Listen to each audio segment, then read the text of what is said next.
Assalamu alaikum warahmatullahi wabarakatuh. This is your girl Karisa from Bismillah and Go. And as I promised, I was going to bring you my Ramadan planner for 2019.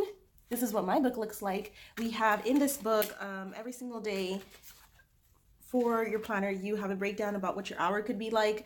You have the prayer times that you could write down, whichever musalla or masjid you're going to be going to, a to-do list, a meal planner, grocery list, even a guest list if you're hosting iftars, inshallah. And then we have something that I really appreciated was a surah, an ayat, and and lesson learned from it. A good deeds area, gratitude for Allah for the things that went well today, your thoughts for that day.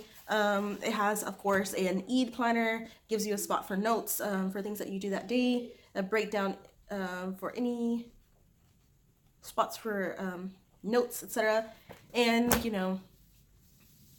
some of you might ask, well, okay, why do you need to write all of that down? And I believe the reason that I chose to do it this year was because of my responsibility as a parent. And the reason being is that we are responsible for our children until they're responsible for themselves, correct? And in order to go before Allah on the day of judgment and say, hey, I did what you asked me to do, our responsibility is to teach them what we do learn and what we know. And Islam is not a religion of compulsion, and so therefore we need to correctly inform our children. That's our responsibility. We can't just rely on saying this is our tradition, this is our culture, and therefore this is the things that we do. One of the things that I do definitely plan on doing other than lessons are other things like having them make their own tasbih beads so that they can have something tangible that they've worked on themselves. I have an idea for a fasting tree, a sadaqah tree, did you know fact corner in this prayer area that I'm planning for them. And of course, little things that they can do to help them memorize an ayat or something, because to me, even if they memorize 3 words out of the Quran, alhamdulillah rabbil alameen. So without further ado, I wanted to go ahead and mention the plans that we did have for the lessons. And we did go ahead and make the focus on the 5 pillars of Islam. And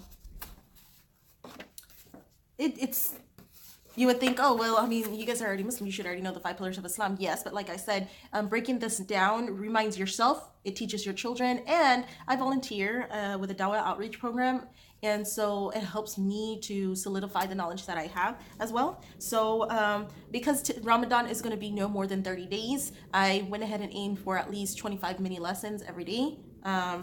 With alternations or adjustments for days that we work on just tajweed, days that we just have a Q&A maybe, I'm not sure. We'll just see how that one goes a little bit closer, and after I go ahead and solidify the plans that we do have. And of course, we would start with Tawheed, definition, types of Tawheed, and in those, it's about, you can break that down into 4 or 5 lessons.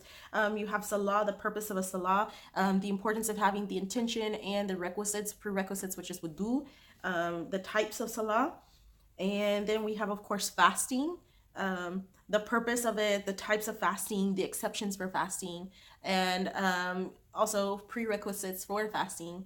Then, of course, we have zakat, and in zakat the same. We have the purpose, the eligibility for people who is required to give zakat, those who can receive zakat, and if you can't do zakat, what do you do then?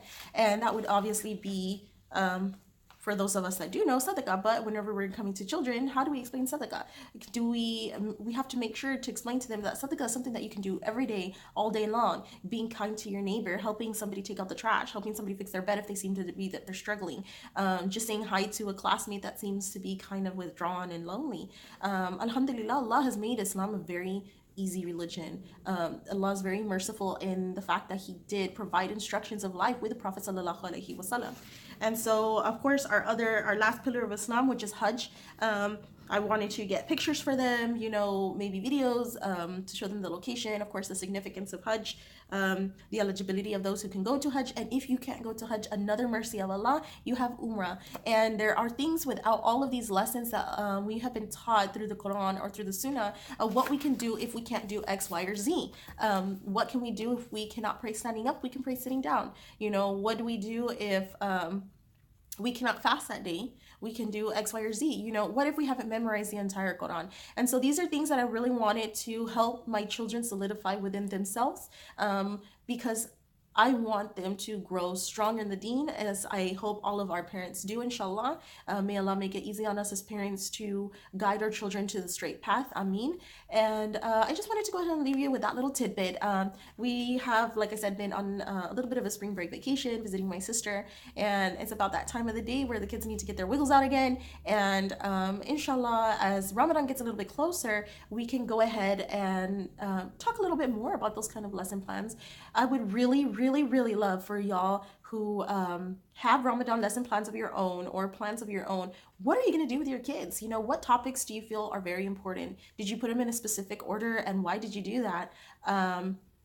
Do you have any questions about the lessons that I would be covering? Would you be interested in me breaking that down for you? What other activities do you guys have planned with your kids? So inshallah, don't forget to like, subscribe, and put on your notifications. Don't forget to share as well. And I'll leave you with that. Assalamu alaikum warahmatullahi wabarakatuh. Let's bismillah and go.